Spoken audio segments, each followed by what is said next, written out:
కృష్ణా జిల్లా milk union ఆధ్వర్యంలో వీరవల్లిలో project Kamadhenu పేరుతో నిర్మించిన విజయ డైరీ కొత్త యూనిట్లకు నామకరణం చేశారు. పరిపాలనా భవనానికి ఎన్టీఆర్ పేరును, యుటిలిటీస్ బ్లాకుకు రామోజీ గ్రూప్ సంస్థల చైర్మన్ రామోజీరావు పేరును, ట్యాంకర్ బేకు వర్గీస్ కురియన్ పేరును నిర్ణయిస్తూ పాలక మండలి సమావేశంలో ఏకగ్రీవంగా తీర్మానం చేశారు.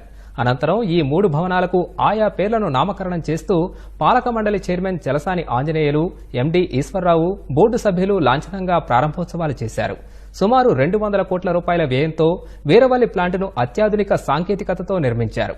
ఇటీవల ఈ ప్లాంటును సుప్రీంకోర్టు విశ్రాంత ప్రధాన న్యాయమూర్తి జస్టిస్ ఎన్వీ రమణ ప్రారంభించారు. ఈ ఆర్థిక సంవత్సరానికి మొదటి విడత బోనస్గా 13 కోట్ల రూపాయల్ని ప్రకటిస్తూ పాలక మండలి సమావేశంలో నిర్ణయం తీసుకున్నారు.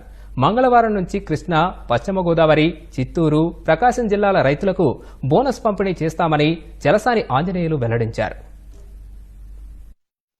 కాకుండా జరిగే సంవత్సరాన్ని ఎప్పటికప్పుడు ప్రొజెక్ట్ చేసుకుని లాభాలని రైతులకు అందజేయాలనే ఉద్దేశంతో గత 2024-25 సంవత్సరం తొలి బోనస్ ని 13 కోట్ల పైగా పాలకవర్గ సమావేశంలో నిర్ణయం తీసుకుని రేపటి నుంచి బోనస్ గ్రామాల్లో బోనస్ ఇచ్చే కార్యక్రమాన్ని కూడా చేపట్టడం జరిగింది. కృష్ణా జిల్లా, పశ్చిమ గోదావరి, ప్రకాశం, చిత్తూరు 4 జిల్లాల్లో కూడా బోనస్ ఇవ్వడానికి ఈరోజు పాలకవర్గ సమావేశం నిర్ణయం తీసుకోవడం జరిగింది. స్వర్గీయ రామోజీరావు గారిది రైతు కోసం అనే కార్యక్రమాలు చేసినటువంటి వ్యక్తి కాబట్టి యుటిలిటీస్ బ్లాక్ కూడా ఆయన పేరు పెట్టి ఈ రోజున దాన్ని ప్రారంభించుకోవడం జరుగుతుంది. కోఆపరేటివ్స్ బతికి పట్టగలుగుతున్నారంటే ఆ మ్యాక్స్ యాక్ట్ లో ఉండటం వల్ల ఎన్టీ రామారావు గారి కారణం వల్ల కాబట్టి మేము ఎన్టీ రామారావు పేరు పెట్టాం. వర్గీస్ కురియన్ గారు కూడా మహోన్నత వ్యక్తి కాబట్టి ట్యాంక్ వేకి కురియన్ గారి పేరు పెట్టడం కూడా జరిగింది.